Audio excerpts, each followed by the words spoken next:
મંગલમ ભગવાન વીરો મંગલમ ગૌતમ પ્રભુ મંગલમ સ્થૂલી ભદ્રાદ્યા જૈનો ધર્મોસ્તુ મંગલમ. તો હવે આ જે પણ ગુણો છે ને, આ 12 ગુણો, તો તે પ્રભુને કેવી રીતે પ્રાપ્ત થયા છે? આપણે જે કહી રહ્યા છે ને કે આ જે 12 ગુણો છે તે માત્ર અરિહંત ભગવંત ની જ એમના ઉપર મોનોપલી રહેલી હોય છે, બીજા કોઈની પાસે હોય જ નહીં. તો હવે એવું શું પ્રભુએ કર્યું હશે કે પ્રભુને જ જે અરિહંત ભગવંત છે એમને જ આ મળે છે, બીજા કોઈને શા માટે મળી નથી શકતું?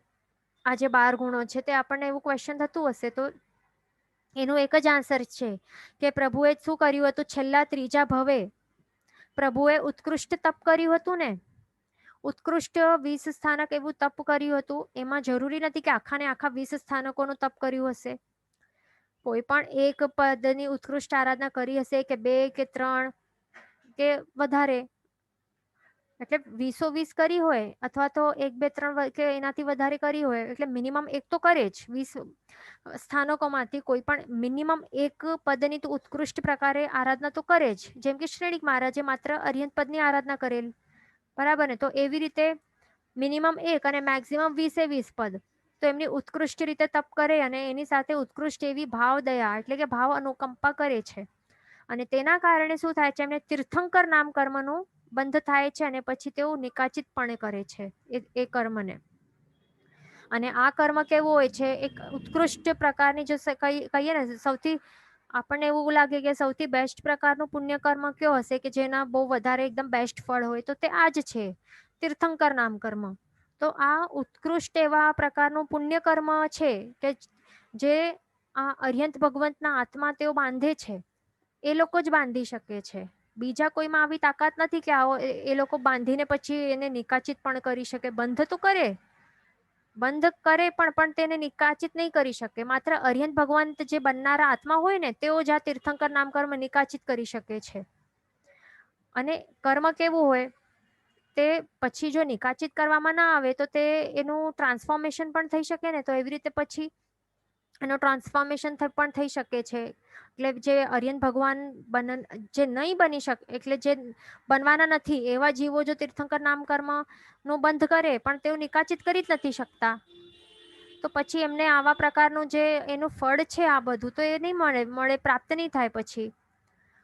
બરાબર? તો એવું હોય છે. તો તીર્થંકર, માત્ર તીર્થંકર બનનાર જે આત્માઓ છે, તો એમણે આ તીર્થંકર નામ કર્મનું નિકાચિત કર્યું હોય છે છેલ્લા 3જા ભવે. અને એના કારણે લાસ્ટ ભવમાં એ ઉદયમાં આવે છે આફ્ટર કેવલ જ્ઞાન. અને કેવલ જ્ઞાન બાદ આ ઉદયમાં આવે છે અને પછી શું ફળ બતાવે છે? આ બધા આ જ ફળ છે. આ બધું જે આપણને દેખાય છે, તો આ બધું તીર્થંકર નામ કર્મના ઉદયના આ ફળ છે. તો આ ફળ રૂપે પ્રભુને આ 12 અદ્ભુત ગુણો પ્રાપ્ત થાય છે. એમ આપણે પહેલા જ કહ્યું કે આ 12 માત્ર 12 કહેવાયેલા છે, સાચે તો અતિશય અનંતા છે. અનંત ગુણયુક્ત છે પ્રભુ, અનંત અતિશયોથી યુક્ત છે. તો એવી રીતે હોય છે. તો આવા અલૌકિક ગુણ વાળા પ્રભુને આપણને મળ્યા, બરાબર? આવા અલૌકિક ગુણોથી યુક્ત એવા અરિહંત ભગવંતની આપણને ઓળખાણ પણ થઈ. હવે આખા ચેપ્ટરમાં આ આપણે એ જ કર્યું ને, અરિહંત ભગવાનની ઓળખાણ આપણે કરાવી. એમાં જે ગુરુ ભગવાન છે એમનું એ જ આશય રહેલું છે કે આપણે બધાએ શું કરીએ? અરિહંત ભગવાનની ઓળખાણ કરી શકીએ. એના માટે આ ફર્સ્ટ ચેપ્ટર મૂકેલું છે. આપણે જે જૈનોલોજી બુક્સ છે 6 છે, એમાં સૌથી ફર્સ્ટ જૈનોલોજી પાર્ટ 1માં તો આ જ છે. સૌથી પહેલું ફર્સ્ટ લેસન કે પહેલા અરિહંત ભગવાનની ઓળખાણ આપણે કરી શકીએ, બરાબર? તો સાચી ઓળખાણ થાય તો પછી આપણામાં પણ આવા ભાવો આવે પછી કે સાચે આપણે કેટલા લકી છીએ કે આપણને આવા મહાન એવા મહાપુરુષથી પણ મહાપુરુષ કેવા ઉત્કૃષ્ટ ઉત્તમ સર્વોત્તમ એવા પ્રભુ આપણને મળ્યા છે. તો એવા પ્રકારનું અહોભાવ આપણામાં પ્રગટ થવું જોઈએ, બરાબર? એવું અહોભાવ આપણામાં પ્રગટ થવું જોઈએ. અને એમની સાથે એક પ્રીતિ કે લાગણી તે પણ ઉત્પન્ન થવી જોઈએ, બરાબર? જો સાચી પ્રીતિ કે લાગણી તે ઉત્પન્ન થાય ને, તો પછી શું થાય છે? પ્રેમમાં એ ટ્રાન્સફોર્મ થાય છે. અને એ પ્રેમ જો હોય ને, આપણે કઈ કે નહીં, આપણે પ્રભુને પ્રેમ કરીએ છીએ, આપણને અરિહંત ભગવાન બહુ જ ગમે છે, સાચે બહુ જ પ્રિય છે, પણ તેનું પ્રૂફ શું છે? એનું એક જ પ્રૂફ છે, જો આપણે ત્યાં પ્રભુ પૂજા કે ભક્તિ માટે જિનાલયમાં જઈએ તો ત્યારે આપણે ભક્તિની સામે આપણે બીજું કઈ પ્રભુની સામે માંગીએ નહીં ને, તો જ તે સાચી ભક્તિ કહેવાય. તો જ તે ભક્તિ સાચી ભક્તિ કહેવાય, અથવા તો તે પ્રેમ નિષ્કામ પ્રેમ કહી શકાય.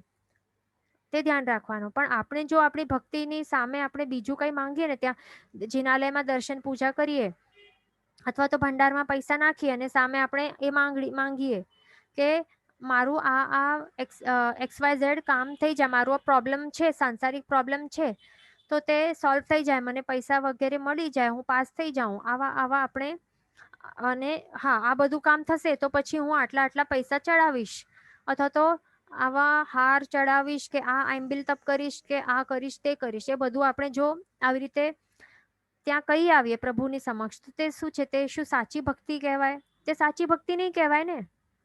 તે એક પ્રકારનું બિઝનેસ કહેવાય, કે આપણે પ્રભુની સાથે એક બિઝનેસ ડીલ મૂકી છે. તે જ કહેવાય ને કે પ્રભુ આપ મને આ દો, એક હાથથી આપ દો અને હું એક ચપટી ભરીને આખો આટલો કંઈક આપીશ આપને, ત્યાં જિનાલયમાં ચડાવીશ. એટલે આ શું છે? બિઝનેસ જ છે ને. તો આવા બિઝનેસ કરાય પ્રભુની સાથે?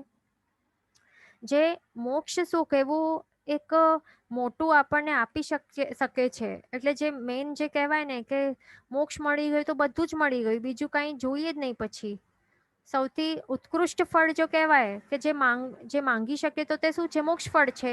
તો આવું મેઇન ઉત્કૃષ્ટ ફળ આપણે જો માંગી શકીએ અને એ આપવામાં સમર્થ હોય એવા અરિયન ભગવાનની પાસે આપણે મોક્ષ ફળ નહીં માંગીએ, પણ આવી તુચ્છ વસ્તુઓની માંગણી કરીએ કે હું પાસ થઈ જાઉં, એક નાનકડી એક્ઝામમાં હું પાસ થઈ જાઉં, કે મને આટલા પૈસા મળી જાય, કે બિઝનેસ ડીલ થઈ જાય, આટલી તુચ્છ માંગણીઓ કરીએ તો એ પ્રભુની આશાતના નહીં કહેવાય? એ વિચારવા જેવું છે. આશાતના જ કહેવાય ને. આપણે ત્યાં કોઈક રાજા હોય તો રાજાની પાસે આપણે જઈને આપણે શું માંગણી કરીએ? મને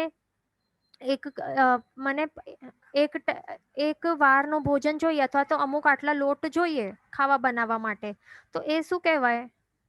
એ તુચ્છ, એટલે એ તુચ્છ માંગણી કહેવાય ને. અને રાજા પોતે કેટલું આપવા માટે સમર્થ હોય છે.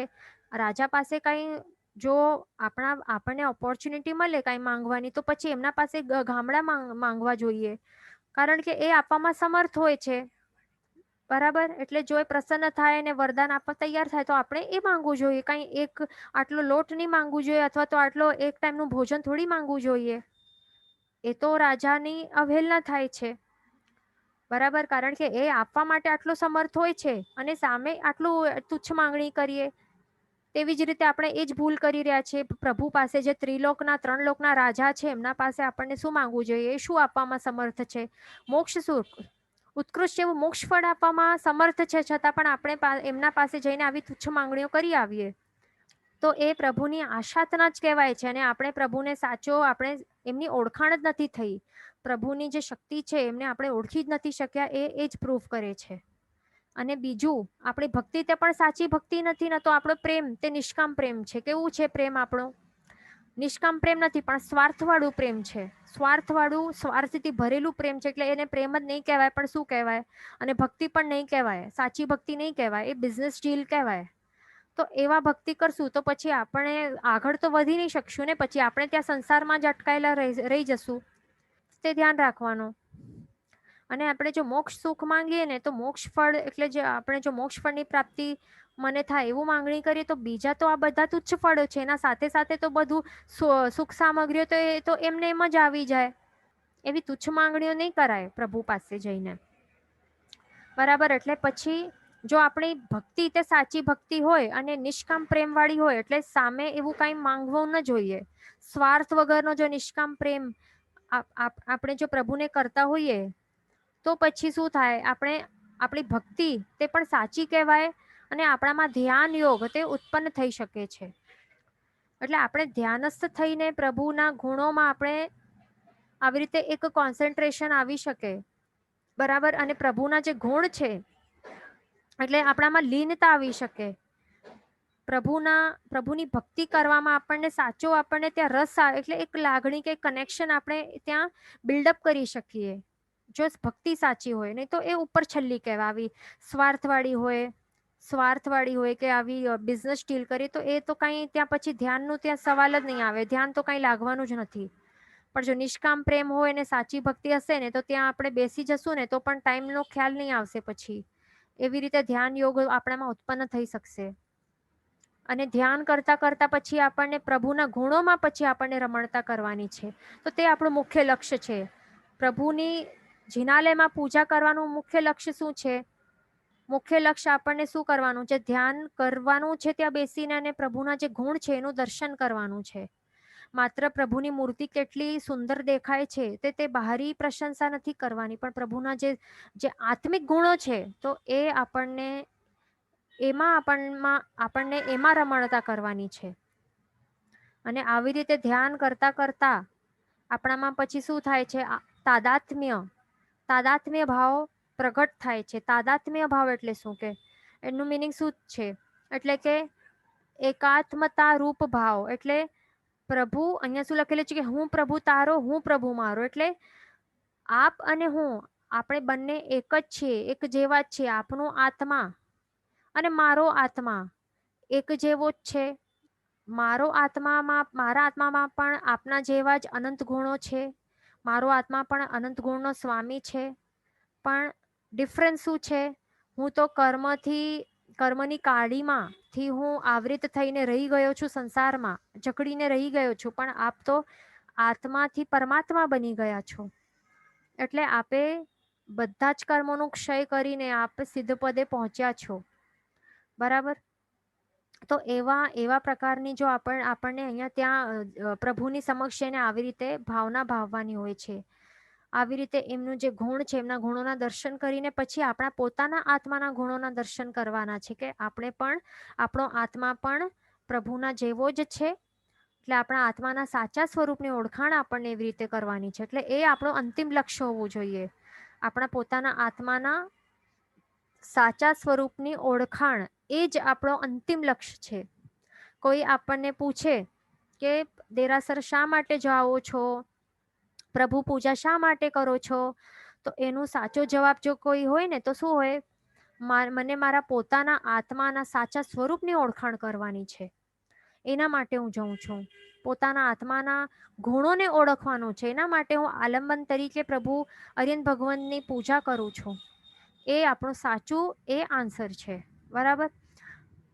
અને પ્રભુને આલંબન શા માટે આપણને આવી રીતે રાખવાનું છે? કારણ કે જો કહેવાય ને, ધ્યાન કરવું હોય તો ધ્યાન માટે શ્રેષ્ઠમાં શ્રેષ્ઠ આલંબન હોય ને તો તે બીજો કોઈ નથી પણ અરિહંત ભગવંત. અરિહંત ભગવંત, તેમના જેવું બીજું કોઈ પણ આલંબન નથી. એમના જેવું કોઈ પણ ઉત્કૃષ્ટ આલંબન છે જ નહીં આ દુનિયામાં. એટલા માટે આપણને ત્યાં જિનાલય જઈને આવી રીતે પ્રભુની પૂજા કરવાની હોય છે. પ્રભુને આલંબન સ્વીકારવાનું છે, આલંબન તરીકે. એટલે નિરાકાર સ્વરૂપને પામવા માટે આપણને જે સાકાર સ્વરૂપ છે, એટલે કે અરિહંત પ્રભુ છે, એમને આપણને આલંબન તરીકે સ્વીકારીને તેમની ભક્તિ પૂજા કરવાનું છે. સો દેટ આપણે સિદ્ધ પદને પહોંચી શકીએ. એટલા માટે તે ધ્યાનમાં રાખવાનું છે. તો આવી રીતે આપણને શું કરવાનું છે? આવા પ્રભુ આપણને જે મળ્યા છે એમના જે ગુણ છે તો તેનું દર્શન કરીને પોતાના આત્માના ગુણ, પોતાના આત્માના સાચા સ્વરૂપને દર્શન કરવાનું છે. અને એ જ્યારે થશે ને તો ત્યારે જ કહેવાશે કે આપણામાં સમ્યક દર્શન નામનું ગુણ છે તો તે પ્રગટ થયું છે. બરાબર? સમ્યક દર્શન એટલે શું? કે આત્માના સાચા સ્વરૂપની ઓળખાણ તે થવી, તેનું જ નામ સમ્યક દર્શન છે. અને સમ્યક દર્શન એકવાર પ્રકટ થઈ જશે પછી મોક્ષથી આપણે દૂર નથી, તે ધ્યાન રાખજો. મોક્ષ તો પછી આપણે પ્રાપ્ત કરીને જ રહીશું. મોક્ષની બહુ નજદીક આપણે પછી પહોંચી જશું. અને બીજું અહીંયા શું કહે છે કે લોઘસ સૂત્ર અને નવકાર મહામંત્ર, આ પણ એમને પણ આપણે જો એમનું જો પણ સ્મરણ કરીએ, એ પણ આપણે જો ગણતા રહીએ એમના અર્થના ચિંતનની સાથે સાથે, તો પણ આપણે ધ્યાનમગ્ન બની શકીએ છીએ. કારણ કે લોઘસ અને નવકાર મહામંત્રમાં શું છે?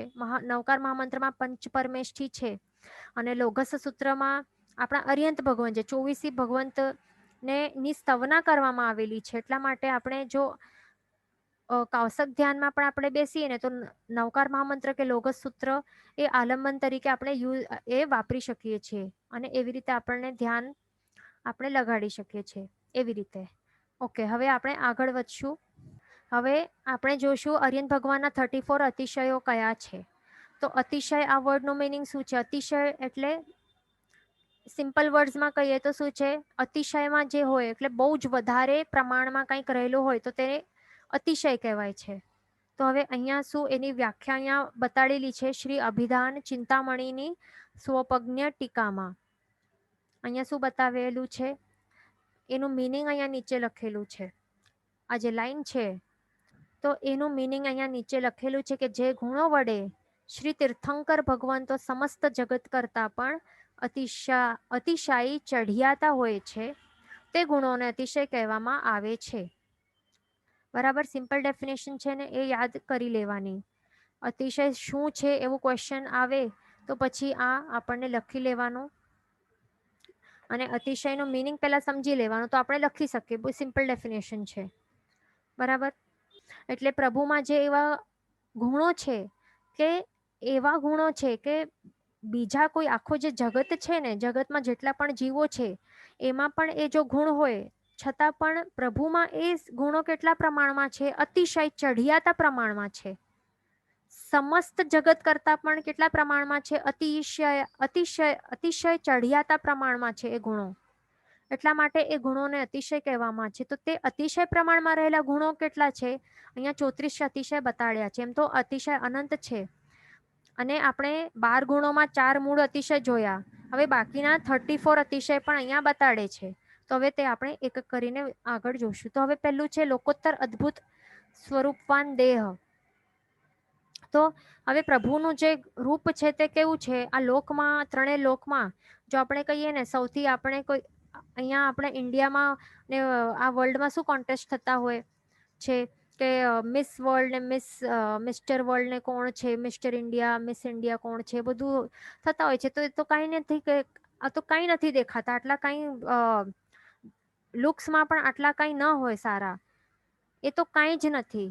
પણ આ ત્રણ લોક, હા એના કરતા તો જે ચક્રવર્તી હોય ને, તો ચક્રવર્તી રાજા પણ ઘણા વધારે, વાસુદેવ હોય, બળદેવ હોય, ચક્રવર્તી હોય તો એ ઘણા જ રૂપવાન હોય છે. આ મિસ વર્લ્ડ ને મિસ ઇન્ડિયા તો એ કાંઈ નહીં એમના સામે. પછી આ ચક્રવર્તી કરતા પણ જો ચડતો રૂપ હોય ને કોઈનો, તો તે કોણ હોય છે? સામાન્ય દેવ હોય ને, કોઈક સામાન્ય દેવલોક વાળું દેવ હોય ને, તો એનો પણ સારો એકદમ બહુ સરસ રૂપ હોય છે. પણ હવે એ દેવ કરતા પણ સૌથી ઉત્કૃષ્ટ જો રૂપવાન હોય તો તે કોણ છે? તો તે ઇન્દ્ર હોય છે. દેવલોકના ઇન્દ્ર હોય છે. એ અતિશય રૂપવાન હોય છે. પણ આવા અનંત આવા ઇન્દ્રો પણ મળીને એમના જો રૂપ બધા ભેગા કરવામાં આવે ને, અનંતા ઇન્દ્રોના રૂપને, તો પણ પ્રભુની ટચલી આંગળી હોય ને, તો એનું નખ એ વધારે સ્વરૂપવાન હોય છે. તે ધ્યાન રાખજો. એટલે પ્રભુનું નખ માત્ર આટલું સ્વરૂપવાન હોય છે તો આખા ને આખા પ્રભુ કેવા હશે વિચારો? અનંત રૂપ વાળા હોય છે. એમને શું કહેવાય છે? પ્રભુના ગુણ, એક ગુણને કહેવાય છે અનંત રૂપવાન હોય છે. પ્રભુ અનંત રૂપમય હોય છે. અને આપણને જે હમણાં સુધી આપણને જે પ્રભુનું જે ફોટો આપણે જોયું હશે ને બુક્સમાં, પિક્ચર ડ્રો કરેલું હોય, તો તે તો માત્ર શું દર્શાવે છે? એવા પ્રભુ આટલા જ સુંદર નથી હોતા. એ પણ બહુ સારું પેન્ટિંગ કરતા હોય છે, ડ્રોઈંગ ને પેન્ટિંગ પ્રભુના રૂપનું. પણ એ લોકોમાં પણ ક્ષમતા નથી એ પેન્ટર્સ, હમણાંના પેન્ટર્સમાં, કે આટલા બધા પ્રભુનું સ્વરૂપ પણ ડ્રો કરી શકે. એનાથી તો અનંત ગણા રૂપવાન પ્રભુ હોય છે. એમને આપણે ડ્રો પણ નહીં કરી શકીએ. કોઈ પણ ટેલેન્ટેડ પેન્ટર પણ એને એમના રૂપને પેપર ઉપર એ બતાડી પણ નહીં શકે. બરાબર, ડ્રો કરીને નહીં બતાડી શકે. એટલા અનંત રૂપવાળા હોય છે.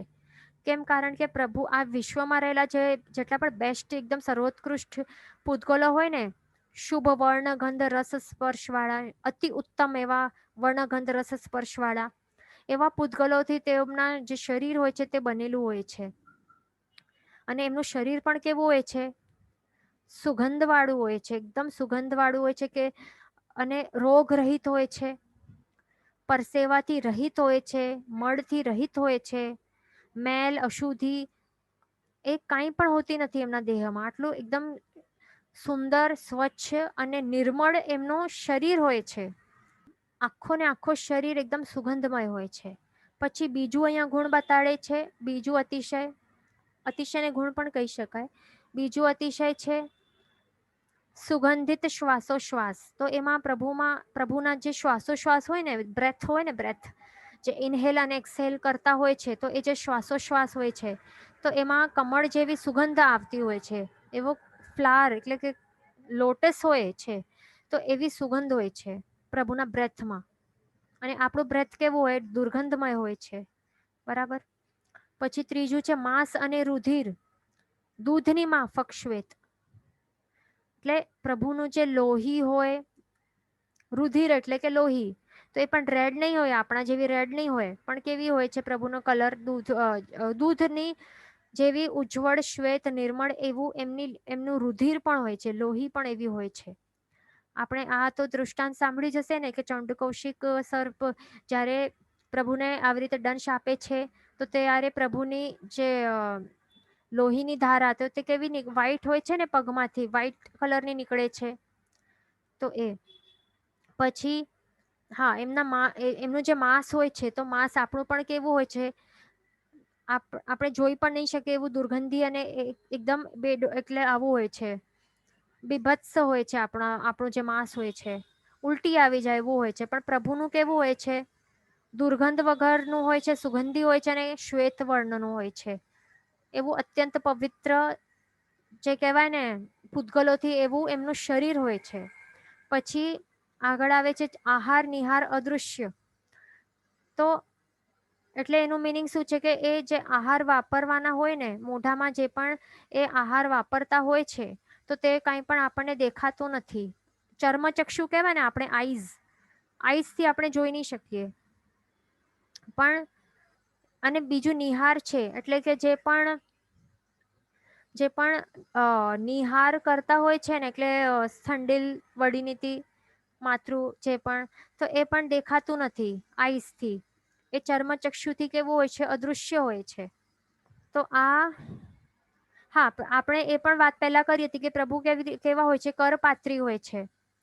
હમણાં જે સાધુ સાધ્વી ભગવંત હોય છે, હમણાં નહીં, પહેલા પણ, એટલે પ્રભુના પોતાના જે શિષ્ય હોય છે, ગણધર ભગવંત વગેરે, તો તેઓ કરપાત્રી નથી હોતા. તેઓ પાત્રામાં વહોરાવે છે, પાત્રામાંથી તેઓ વાપરે છે. એટલે માત્ર એક પ્રભુને છોડીને બીજા બધા, એટલે માત્ર પ્રભુ કરપાત્રી હોય છે. અને જે જીનકલ્પી હોય છે, જીનકલ્પી સાધુ ભગવંત હમણાં અલાઉડ નથી, પણ પહેલા હતા જીનકલ્પી સાધુ ભગવંત. જ્યારે અરિયન ભગવાન હોય ને, તો ત્યારે જીનકલ્પી સાધુ ભગવંત પણ હોય છે. અને પણ ભગવાનના જે ડાયરેક્ટ શિષ્ય હોય ને, અથવા તો શિષ્યના શિષ્ય હોય છે ને, બસ તેટલા સુધી જ જે પણ હોય ને, તો તેઓ જ જીનકલ્પ સ્વીકારી શકે છે, એવું રૂલ છે. એના બાદ કોઈ પણ જીનકલ્પ નહીં સ્વીકારી શકે. એટલે માત્ર જે જીનકલ્પ સ્વીકારે ને, તો એ જે ગુરુ ભગવંત હોય ને, એ પણ હા, માત્ર સાધુ ભગવંત સ્વીકારી શકે જીનકલ્પ. તો એ જે પ્રભુના ડાયરેક્ટ શિષ્ય અથવા તો શિષ્યના શિષ્ય માત્ર આટલી પેઢી સુધી જ આવી રીતે જીનકલ્પપણું સ્વીકારી શકે છે. અને જે પણ આવી રીતે સ્વીકારે, તો તેઓ કરપાત્રી હોય છે. બરાબર. એટલે કરપાત્રી કોણ કોણ હોય? માત્ર અરિયંત ભગવંતો હોય છે, અને બીજા જે જીનકલ્પી સાધુ ભગવંત હોય, તો એ લોકો જ કરપાત્રી હોય છે. પણ બીજા જે પણ એમને છોડીને પ્રભુના જે શિષ્ય કે એમના જે ડાયરેક્ટ શિષ્ય ગણધર ભગવાન, જેમણે પણ જીનકલ્પ સ્વીકાર્યું ન હોય ને, તો એ બધા કેવા હોય છે? બધા જ પાત્રામાં વોરાવતા હોય છે અને એમાંથી જ વાપરતા હોય છે, એવું હોય છે. તે ધ્યાન રાખવાનું. અને પ્રભુનું અતિશય કેવું હોય છે? હવે અહીંયા વાત આવે છે આહાર અદૃશ્ય હોય છે. તો પ્રભુ જે પણ વહોરાવતા હોય છે, હાથમાં ડાયરેક્ટ વહોરાવે, અને જ્યારે એ ગ્રહણ કરતા હોય છે, પહેલા તો એ આહાર આવી રીતે વહોરાવતા હોય છે હાથમાં, તો ત્યારે પ્રભુના અતિશયના કારણે એક લિક્વિડનું ડ્રોપ પણ નીચે પડતો નથી, ન તો આહારનું એક કણ પણ નીચે પડે નહીં. આખે ને આખી જલની જે જ્યારે શિખા પણ બની જાય ને, શ્રેયાંશ કુમારે જ્યારે આદિનાથ ભગવાનને ઇક્ષુરસ વહોરાવ્યું હતું કરપાત્રમાં, તો ત્યારે આખી કહેવાય છે કે શાસ્ત્રકાર ભગવંત કહે છે કે આવા રસની આખી શિખા બની ગઈ હતી, એટલે માઉન્ટેન પર્વત જેવું આખું બની ગયું હતું, છતાં પણ એક ટીપું નીચે પડ્યું ન હતું. તો આવું પ્રભુનું આ અતિશય હોય છે. અને એના કારણે જ માત્ર તેઓ આવી રીતે જીનકલ્પપણી એટલે કરપાત્રી હોય છે. બરાબર. અરિયન ભગવાન, અને એમને છોડીને બીજા કોઈને અલાઉડ નથી. કરપાત્રથી આવી રીતે વોર આવે કે નહીં, એટલે બીજા કોઈને અલાઉડ નથી આપણામાં, એવું હોય છે.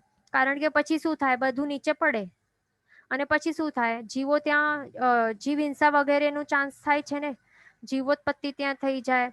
તો એ બધું દોષ પછી ગુરુ ભગવંતને લાગે, જો એમના દ્વારા આવી રીતે નીચે પડી ગયું.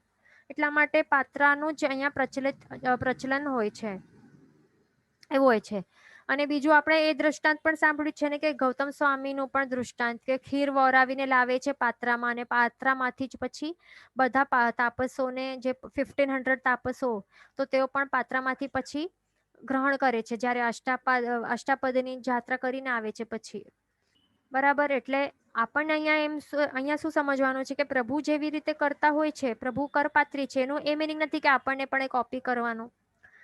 પ્રભુનું કોપી અહીંયા આપણને નથી કરવાનું, પણ પ્રભુની જે આજ્ઞા છે ને, તો તે આપણને એના અનુરૂપે આપણને ચાલવાનું છે. એ સ્વીકારીને આપણને એ ધર્મ સમજીને આપણને ચાલવાનું છે. કારણ કે આપણું ધર્મ કોઈ પૂછે કે આપણું જૈન ધર્મ એટલે જીન ધર્મમાં શું હોય છે, તો પ્રભુની આજ્ઞા, તો એ આન્સર છે કે પ્રભુની આજ્ઞા એ જ અમારો ધર્મ છે.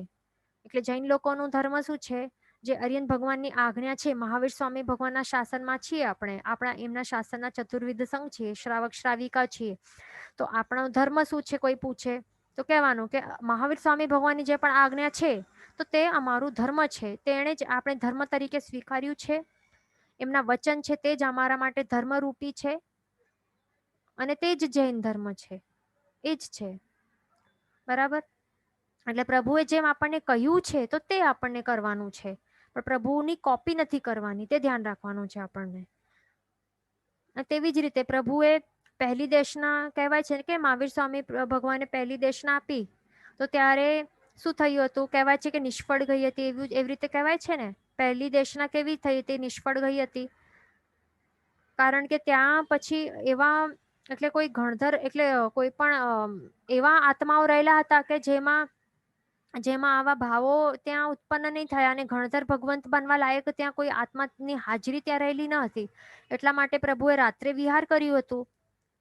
બરાબર. તો હવે સાચે હવે પ્રભુએ કર્યું હતું રાત્રે વિહાર. બરાબર. કારણ કે પ્રભુ કેવા હોય છે, કલ્પાતીત હોય છે. પ્રભુ કેવા હોય છે, કેવલ જ્ઞાની અને વળી કલ્પાતીત હોય છે, અતિશય યુક્ત હોય છે. પ્રભુ કઈ કલ્પની બાઉન્ડ્રીઝમાં રહેલા નથી હોતા. પણ પ્રભુની આજ્ઞા કેવી છે કે સાધુ સાધ્વી ભગવાનને રાત્રે વિહાર નહીં કરવો. એટલે એ બધા સાધુ સાધ્વીજી ભગવાન હમણાં ફોલો કરે છે, એટલે પ્રભુની કોપી નથી કરતા ને, પ્રભુની જે આજ્ઞા છે તે ફોલો કરે છે. એટલે સાધુ સાધ્વીજી ભગવાન રાત્રે એટલા જ માટે વિહાર નહીં કરે, એટલે પ્રભુની કોપી કરીને કોઈ વિહાર નથી કરતો. બરાબર ને. એવી જ રીતે હોય છે. એટલે મેઇન શું છે, પ્રભુની આજ્ઞા આપણને ફોલો કરવાની છે. જે એમણે કર્યું છે તે આપણને કોપી નથી કરવાનું, તે છે અહીંયા આપણને તે ધ્યાન રાખવાનું. બરાબર. એટલે આ જે 4 અતિશયો હવે આપણે જોયા 1 2 3 4 નંબરના, તો તે આ 4 અતિશય ક્યારે હોય છે, આ કઈ કેવલ જ્ઞાન પછી નથી થતા, એ તો જન્મથી જ હોય છે. એટલે ક્વેશ્ચન આવે કે કયા 4 અતિશયો જન્મથી હોય છે, તો આ 4 લખી દેવાના 1 to 4. પછી જો એવું ક્વેશ્ચન હોય કે 4 મૂળ અતિશય કયા છે, તો આપણે જે 12 ગુણમાં જોયા ને, તો એ 12 ગુણ વાળા જે 4 અતિશય છે, અપાયા, પગમાતિશય, જ્ઞાનાતિશય, વચનાતિશય અને પૂજાતિશય, તો એ 4 મૂળ અતિશય છે. પણ આ 4 છે એ જન્મથી અતિશય છે. એટલે જન્મથી, એટલે રાઈટ ફ્રોમ બર્થ તેમને આવા 4 ઉત્કૃષ્ટ એવા અતિશયો એમનામાં રહેલા હોય છે. પછી આગળ હવે શું છે કે સમવસરણની રચના. તો સમવસરણ એ એક યોજન પ્રમાણની રચના થાય છે. એમાં મનુષ્ય, દેવ, તિર્યંચ એ કેટલા સમાય છે, કોડાકોડી સમાય છે. કોડાકોડી એટલે શું, ક્રોર મલ્ટીપ્લાય બાય ક્રોર. કોડાકોડીની સંખ્યામાં વિચારો, મનુષ્ય, દેવતા અને તિર્યંચ કેટલા સમાય, કોડાકોડીની સંખ્યામાં, એક યોજન પ્રમાણમાં. અને બધા જણા બેસે ને ત્યાં, છતાં પણ એમને એવું કઈ કન્જેસ્ટેડ ફીલ નહીં થાય કે બહુ ગર્દી છે, એવું નહીં. ફ્રીલી સુખપૂર્વક બેસી શકે, એમને કોઈ પ્રકારની ત્રાસ કે બાધા પણ નહીં થાય. શાંતિપૂર્વક ત્યાં બેસે અને ત્યાં સાંભળે છે 12 પાર્ષદાને એ તિર્યંચો. તો આ સમવસ્ત્રની રચના તે પણ અહીંયા અતિશય રૂપે અહીંયા એ પણ બતાડેલું છે કે પ્રભુનું આ અતિશય છે. એનું મિનિંગ શું છે કે સંવત્સરની રચના બીજા કોઈના માટે થતી નથી, રચના જ ન થાય. પછી છે સર્વાભિમુખતા, એટલે શું કે જે પણ 12 પરસદામાં બેઠેલા છે અને બીજા ગઢમાં જે પણ તિર્યંચો રહેલા છે, તો તેઓ બધાને એમને શું લાગે કે પ્રભુ મને જ જોઈને દેશના આપી રહ્યા છે, એટલે મને જ કહે છે. એટલે બધા કેવી રીતે, બધાને કેવું સારું લાગતું હશે વિચારો. આપણે જ પણ જો બેઠા હોઈએ અને આપણની સમક્ષ ધ્યાન આપીને કોઈ આવી રીતે પ્રભુ જેવા પ્રભુ આપણને આવી રીતે દેશના આપે તો આપણને કેવું લાગે, કેવું કનેક્શન ત્યાં ફીલ થાય, કેવા ભાવો આવે વિચારો. એટલે આપણે કેટલા પુણ્ય ઓછો, થોડુંક આપણું પુણ્ય ઓછું રહી ગયું હતું, થોડીક આરાધના ઓછી કરી હશે, એટલા માટે અહીંયા આપણે પ્રભુ નથી ત્યારે આપણો અહીંયા જન્મ થયું છે વિચારો. જો થોડુંક વધારે આરાધના કરી હોત તો બીજા કઈ મહાવિદ્ય ક્ષેત્રમાં ત્યાં આપણો જન્મ થાત વિચારો. પછી 7મો પોઈન્ટ શું છે કે દેવ મનુષ્ય તિર્યંચ સર્વને સર્વ ભાષામાં બોધ કરાવે એવી વાણી હોય છે, તો એ આપણે જોઈ લીધું. પછી 8મું છે, એટલે એને જે વાણી છે એને શું કહી શકાય કે સર્વ ભાષામાં પરિણમતી એવી એમની પ્રભુની વાણી હોય છે. એટલે બધા વાણી એટલે અલગ અલગ ભાષાઓમાં ટ્રાન્સફોર્મ થઈ શકે છે.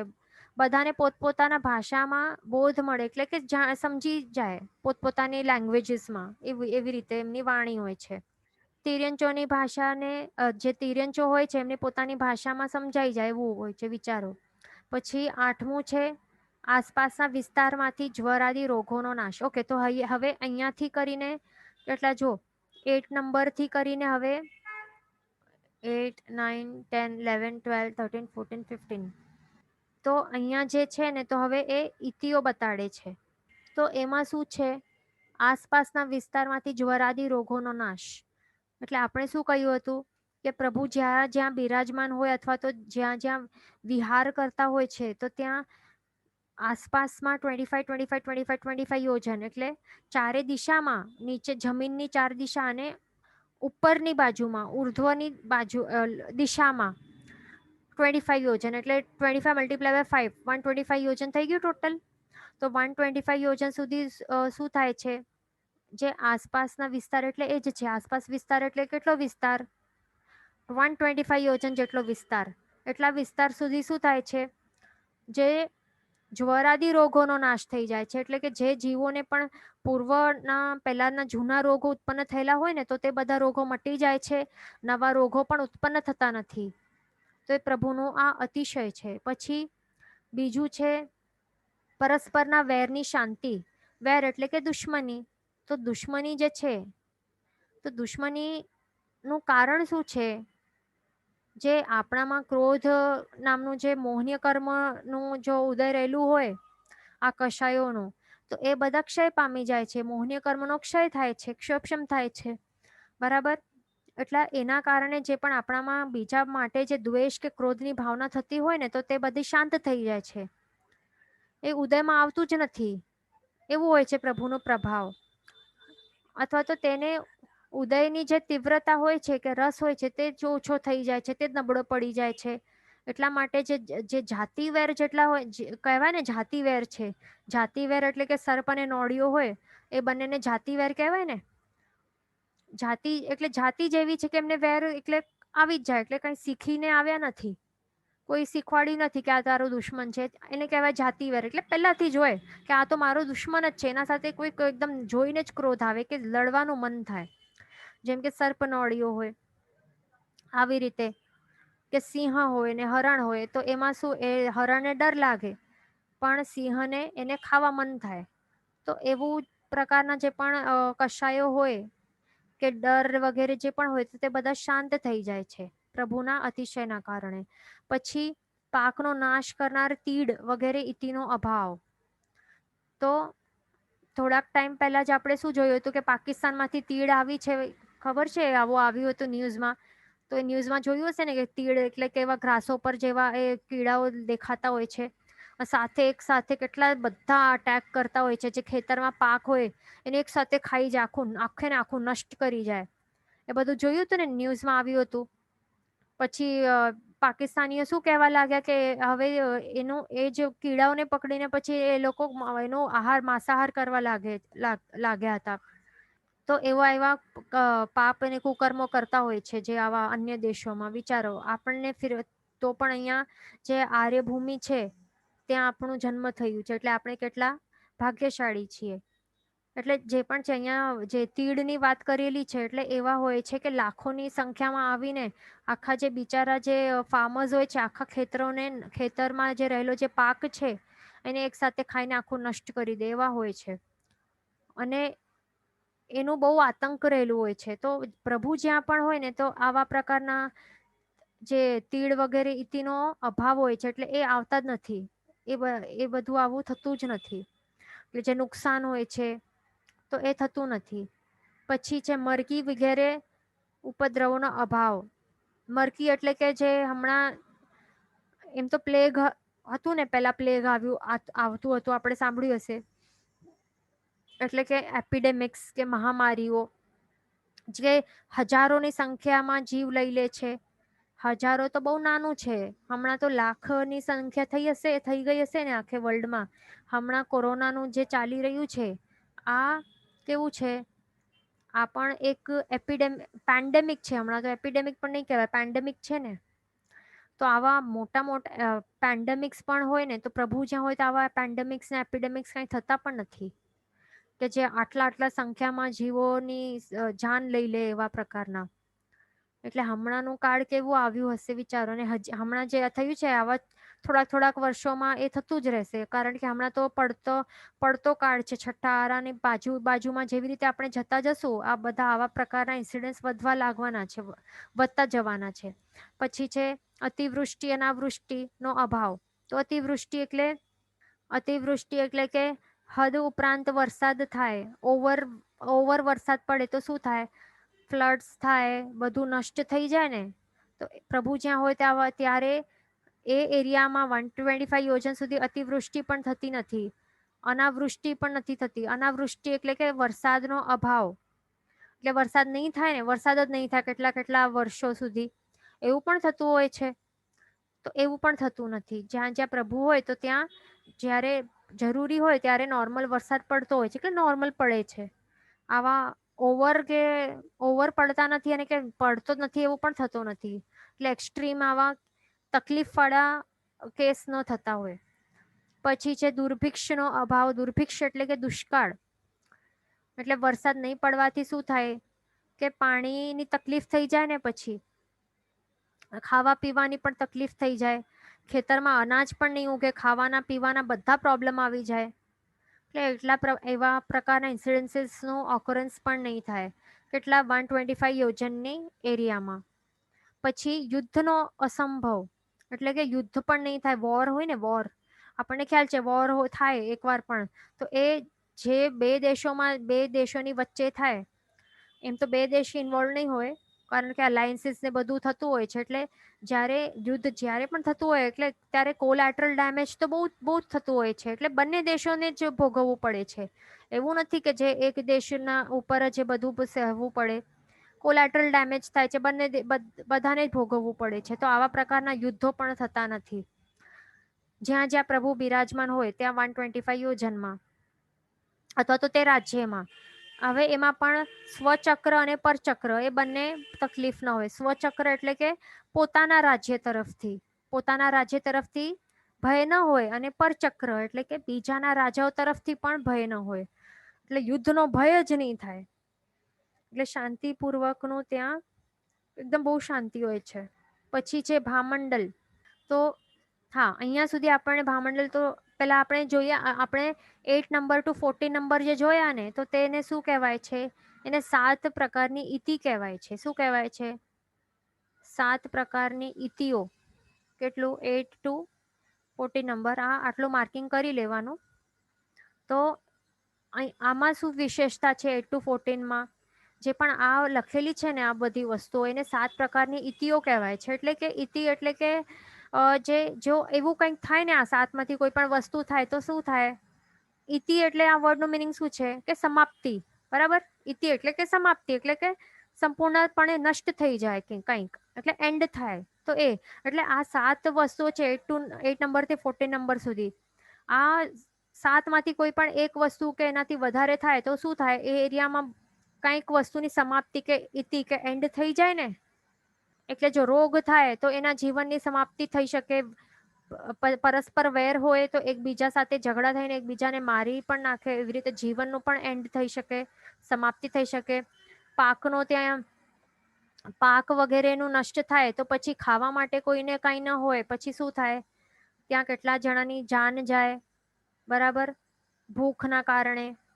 પછી મરકી થાય તો એમાં પણ હજારોની સંખ્યામાં ઘણા જણની સમાપ્તિ થઈ જાય, મૃત્યુ પામી જાય. અતિવૃષ્ટિ અનાવૃષ્ટિ એમાં પણ શું થાય, ઘણા જીવોનું જાન ચાલ્યો જાય.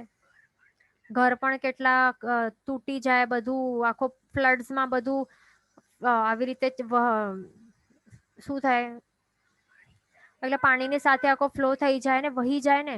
એટલે આ ઘણું બધું સમાપ્તિને ડેમેજ થાય છે, બરાબર. જીવનભરની કમાણી હોય છે તો તે બધી સમાપ્તિ એટલે એનો અંત થઈ જાય છે. પછી દુર્ભિક્ષ હોય એટલે કે દુષ્કાળ પડે. આપણે સાંભળ્યું હશે ઘણા દૃષ્ટાંત કે 12 વર્ષના દુષ્કાળો ચાલતા હોય છે, 12 યર્સ સુધી હોય, તો વિચારો શું થતું હશે, કેટલા પ્રમાણમાં જીવો મૃત્યુ પામતા હશે, તિર્યંચો ને મનુષ્યો. એટલે દુર્ભિક્ષનો પણ અભાવ થાય છે. પછી યુદ્ધ હોય તો યુદ્ધમાં પણ સમાપ્તિ થઈ જાય. એટલે આ ભયંકર પ્રકારની આ 7 પ્રકારની ઇતિઓ છે, જે બહુ ખરાબ સિચ્યુએશન્સ હોય છે, બહુ ખરાબ હોય છે પરિસ્થિતિઓ. એમાં ઘણા એટલે વધારે પ્રમાણમાં બધું અંતને સમાપ્તિને નષ્ટ થઈ જાય એવું હોય છે. તો પ્રભુ જ્યાં જ્યાં બિરાજમાન હોય ને, તો ત્યાં 125 યોજન સુધી આ 7 પ્રકારની ઇતિઓ તો અસંભવ હોય છે, એમનો અભાવ હોય છે, એ થતી જ નથી પ્રભુના અતિશયના કારણે. એવું હોય છે પ્રભુનો પ્રભાવ. પછી મસ્તકની પાછળ તેજોવલય એટલે કે ભામંડલ. તો આપણે ભામંડલનું તો પહેલા જોયું, જે 8 ગુણોમાં પણ આવે છે ને ભામંડલ. તો ભામંડલમાં શું છે કે જે સૂર્ય છે તો એનાથી પણ 12 ટાઈમ્સ વધારે એ તેજસ્વી હોય છે. અને હા, આ કેવલ જ્ઞાન પછી એ પ્રગટ થાય છે, દેવતા દ્વારા એની રચના થાય છે આ ભામંડલની, બરાબર. તો એ કેવું હોય છે, અષ્ટમહાપ્રાતિહાર્યનો એક ભાગ હોય છે. અને એ પ્રભુનું જે પણ આ તેજ હોય છે તો એ બધું એ સંક્રમી લે છે, જે ભામંડલ છે બધું જ સંક્રમી લે છે, અને એના કારણે આપણે પ્રભુનું દર્શન કરી શકીએ છીએ. પછી આવે છે, તો આવી રીતે આ શું બતાડે છે, ઉપરોક્ત 11 અતિશયો જ્ઞાનાવર્ણ્યાદિ 4 ઘાતી કર્મના ક્ષયને લીધે ઉત્પન્ન થાય છે. તો હવે આપણે આ ધર્મચક્ર વિશે આપણે જોઈએ. તો જે ધર્મચક્ર છે તે શું ક્યાં હોય છે, આકાશમાં હોય છે. એના કેટલા હજાર દાંતા હોય છે.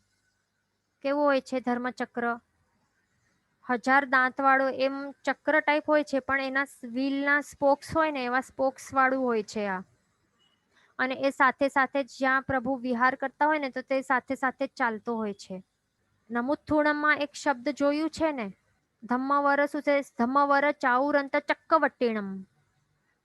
ધમ્મવર ચાઉરંત ચક્કવટ્ટીણમ આપણે આ નમુથુણમ સૂત્રમાં બોલી રહ્યા છીએ ને, તો એનું મીનિંગ શું છે, ધમ્મવર એટલે શું છે કે એ ધર્મચક્રને સૂચવે છે કે પ્રભુ કેવા છે, ચક્રવર્તી. હવે પહેલા તો આપણે વાત કરીએ ચક્રવર્તીનું, કે ચક્રવર્તી જે નોર્મલ હોય છે તે 6 ખંડને જીતવા માટે જાય છે, તો ત્યારે એના આગળ કોણ ચાલે છે, ચક્રરત્ન ચાલે છે ને આગળ આગળ.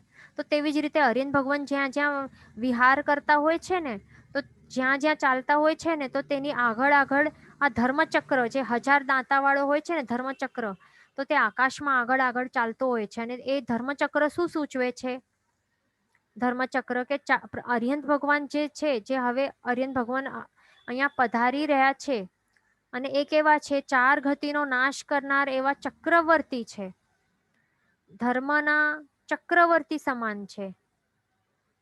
શું કહે છે, ધમ્મવર ચાઉરંત ચક્કવટ્ટીણમ એટલે ધર્મના ઉત્કૃષ્ટ એવા ચક્રવર્તી રૂપ છે, જે 4 ગતિનો અંત કરનાર છે એવા ચક્રવર્તી રૂપ છે.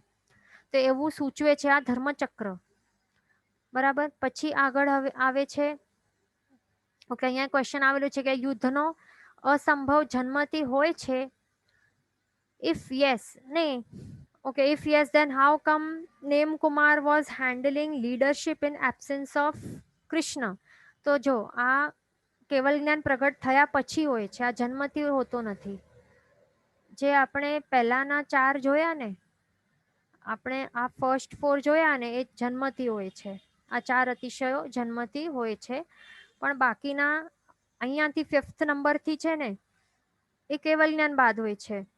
અહીંયા શું આવે છે, જો ઉપરોક્ત 11 અતિશયો, 11 એટલે જો 1 2 3 4 5 6 7 8 9 10 11, તો થયા ને 11. આ જે 11 અતિશયો છે, આ તો એ ક્યારે પ્રગટ થાય છે? 5 નંબરથી 15 નંબર આ પણ માર્ક કરી લેજો. તે 4 ઘાતી કર્મોનો ક્ષય કરે છે ને પ્રભુ, એના બાદ તે ઉત્પન્ન થાય છે. એટલે કે જ્યારે 4 ઘાતી કર્મોનો ક્ષય કરે પ્રભુ, તો ત્યારે શું થાય છે? કેવલ જ્ઞાન પ્રગટ થાય છે. અને કેવલ જ્ઞાન પ્રગટ થયા બાદ આ જે 11 અતિશયો છે ત્યારે તે પ્રગટ થાય છે. એટલે પહેલા નથી હોતા. કેવલ જ્ઞાન પ્રગટ થાય છે, એના બાદ તીર્થંકર નામ કર્મનો ઉદય થાય છે, અને પછી એના ફળ સ્વરૂપે આ બધું પ્રભુને પ્રાપ્ત થાય છે. આ બધા ગુણો કહેવાય છે, કે અતિશયો કહેવાય, કે કર્મના તીર્થંકર નામ કર્મના ફળ પણ કહી શકાય. આ બધું તે જ છે. અને કેવલ જ્ઞાન પણ પ્રાપ્ત ક્યારે થાય? દીક્ષા પછી થાય. બરાબર. એટલે આજે થયું હતું ને, કૃષ્ણ મહારાજાનું શું, name Kumar was handling leadership. હા, તો તે ત્યારે જે યુદ્ધ માટે તેમને એ સહાય કરવા માટે સાથે ગયા હતા ને, તો તે ગૃહસ્થ અવસ્થામાં ગયા હતા નેમકુમાર. એટલે ત્યારે આ અતિશયો ન હતા, કે 7 પ્રકારની ઇતિનો નાશ આજે આપણે જોયા ને 8 to 14 આટલા, તો એ પણ પછી થાય છે. યુદ્ધનો અસંભવ એટલે આફ્ટર કેવલ જ્ઞાન. બરાબર. ઓકે, તો હવે આપણે આ જોઈ લીધા. આ બધું માર્કિંગ જે આપણે કહી છે તે કરતા જવાનું. એવા કંઈ પણ ક્વેશ્ચન આવી શકે છે એમાંથી. પછી આગળ આવે છે ધર્મચક્ર, તો આપણે જોઈ લીધું. ધમ્મવર ચાઉરંત ચક્કવટ્ટીણમ, તે છે. એટલે ધર્મના શ્રેષ્ઠ એવા ચક્રવર્તી રૂપ છે પ્રભુ, જે 4 ગતિનો નાશ કરનારા છે. તો તે સૂચવે છે આ ધર્મચક્ર, જે આગળ આગળ ફરતો હોય છે, કન્ટિન્યુઅસલી ફર. જેવી રીતે આપણે ચક્રરત્ન ખબર છે ને, ચક્રવર્તીઓ પાસે ચક્રરત્ન હોય છે. વાસુદેવ પાસે પણ ચક્રરત્ન હોય છે. આપણને ખબર છે ને, આંગળીમાં રીતે ગોલ ગોલ ફરાવતા હોય છે. આપણે એવું જોયું હશે. તો એ પણ સ્પોક્સ વાળું હોય ને એવું. તો એ ચક્રરત્ન કેવું હોય છે? તો એનાથી પણ ઉત્કૃષ્ટ અને બહુ એવું દેખાવામાં તેજસ્વી એવું એક ધર્મચક્ર હોય છે, જેમાં 1000 એવા દાંતા હોય છે. તે આગળ આગળ ચાલે છે, અને તે શું સૂચવે છે? કે 4 ગતિનો નાશ કરનાર એવા ઉત્કૃષ્ટ ચક્રવર્તી, તે અર્યંત ભગવાન છે, તેઓ આગળ પધારી રહ્યા છે, ધર્મના ચક્રવર્તી. પછી આગળ છે ચામર. તો ચામરનું વિંઝાવવું, એનું શું છે? કે 12 જોડી ચામર, એટલે કે ટોટલ 24 ચામર, તેઓ કેવી રીતે અણવિંઝા વિંઝાય છે. અણવિંઝા વિંઝા એટલે શું? હવે ઓટોમેટિકલી, એ તો જડ પદાર્થ છે, ઓટોમેટિકલી અણવિંઝા વિંઝાય છે. એનું મિનિંગ શું? કે અદૃશ્યપણે દેવતાઓ એને વિંઝે છે. કેવી રીતે? કોણ વિંઝે છે? અદૃશ્યપણે રહીને જે દેવતાઓ છે, તેઓ આવા ઉત્કૃષ્ટ એવી ભક્તિભાવ, પ્રભુની ભક્તિ કરવા માટે, સેવા કરવા માટે અદૃશ્ય બનીને એવી રીતે તેઓ કન્ટિન્યુઅસલી વિંઝતા હોય છે. કેટલા? 12 જોડી ચામર, એટલે 24 ચામર આવી રીતે હોય છે. અને એ પણ ચામર કેવા હોય છે તે પણ આપણે પહેલા કહ્યું હતું. બરાબર. તો એવી રીતે હોય છે. પછી આવે છે પાદપીઠ સહિત સિંહાસનનું ચાલવું. તો પાદપીઠ એ પણ આપણે પહેલા ડિસ્કસ કર્યું કે પાદપીઠ એટલે શું? કે જેના ઉપર પગ રાખવા માટે હોય છે ને. પ્રભુ જ્યારે સમવસરણમાં બિરાજમાન, સિંહાસન ઉપર બિરાજમાન થઈને દેશના આપે છે, તો ત્યારે પ્રવચન મુદ્રામાં બેસે છે. તો ત્યારે એક પગ પાદપીઠ ઉપર હોય અને બીજું વાળેલું હોય છે સિંહાસન ઉપર. તો એ પગ રાખવા માટે આ પાદપીઠ હોય છે, અને એની સાથે સાથે સિંહાસન, તે બંને સાથે સાથે ચાલે છે. એટલે જ્યારે પ્રભુને બિરાજમાન થતા હોય ને સમવસરણમાં, તો ત્યારે બેસે અને ત્યાં ઉપર જમીન ઉપર સ્થિર થઈ જાય. પણ જ્યારે પ્રભુ વિહાર કરે તો સાથે સાથે સાથે સાથે ઉપર ચાલતો હોય છે આ. અને એ કોણ? એટલે ઓટોમેટિકલી તો ચાલે નહીં, એ દેવતાઓ સાથે ધારણ કરીને ચાલતા હોય છે, એને અદૃશ્યપણે સાથે લઈને ચાલતા હોય છે. એવી રીતે હોય છે. અહીંયા ક્વેશ્ચન છે કે અતિશય કેમ અરિહંત પ્રભુને જ હોય છે? કેમ બીજા કેવલ જ્ઞાની ભગવંતોને નથી હોતું? કારણ કે હવે એટલા જ માટે તો અતિશય કહેવાય છે ને. અતિશય એટલે શું? હવે ફર્સ્ટ ઓફ ઓલ, અતિશય એટલે કે જે ગુણો પ્રભુમાં અતિશય પ્રમાણમાં છે, એટલા જ માટે એમને આ વર્ડ અતિશય એટલા જ માટે બતાડ્યું છે. જો બીજાના પાસે પણ એ કોમનલી અવેલેબલ એવા ગુણ હોય તો એને અતિશય નહીં જ કહેવાય ને, એ કોમન ગુણ કહેવાય. એ ફર્સ્ટ પોઈન્ટ છે. એટલે પ્રભુના આત્મામાં જ એ અતિશય પ્રમાણમાં રહેલા છે, એમના સિવાય બીજા કોઈનામાં પણ એ સેમ પ્રમાણમાં રહેલા નથી.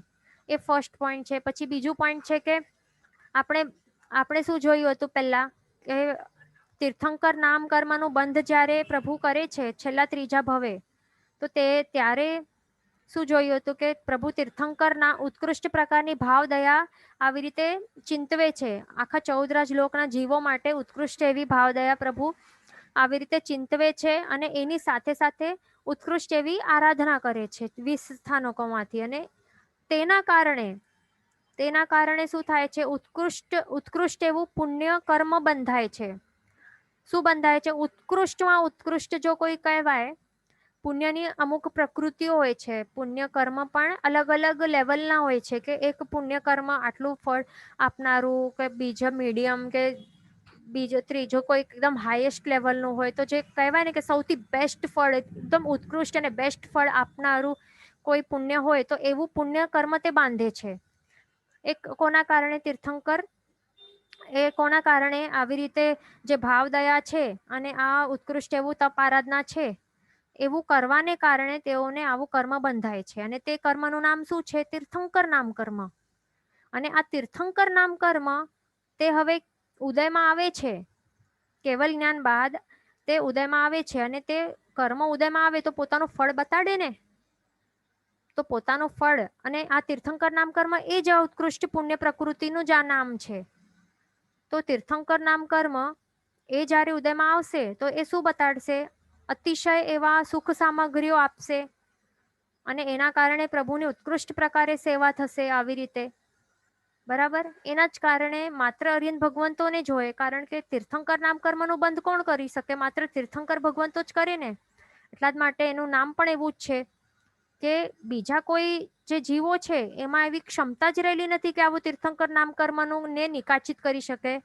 બંધ હજી કરી શકે, બરાબર? એવું નથી કે આપણે બંધ નહીં કરી શકીએ, આપણે પણ બંધ કરી શકીએ, પણ આપણામાં ક્ષમતા નથી કે આપણે એવા પ્રકારના ભાવો પણ આપણામાં આવે નહીં. ભાવ દયાના જે ભાવ હોય ને તે આવા બિલકુલ સહેલા નથી. આપણે એકદમ સ્ટાર્ટિંગના લેક્ચર્સમાં એની વાત કરી હતી, ભાવ અનુકંપા ઉપર વાત કરી હતી, કે એ જ પ્રકારના એ જે લેવલના જે ભાવ હોય ને તે આપણા કોઈ સામાન્ય પર્સન્સમાં એ ભાવવા માટે બહુ ઇઝી, એટલે બહુ સહેલી વાત, જરા પણ સહેલી વાત નથી, બહુ ડિફિકલ્ટ છે એ એવા પ્રકારના ભાવો આવા. એટલે કેવા હોય?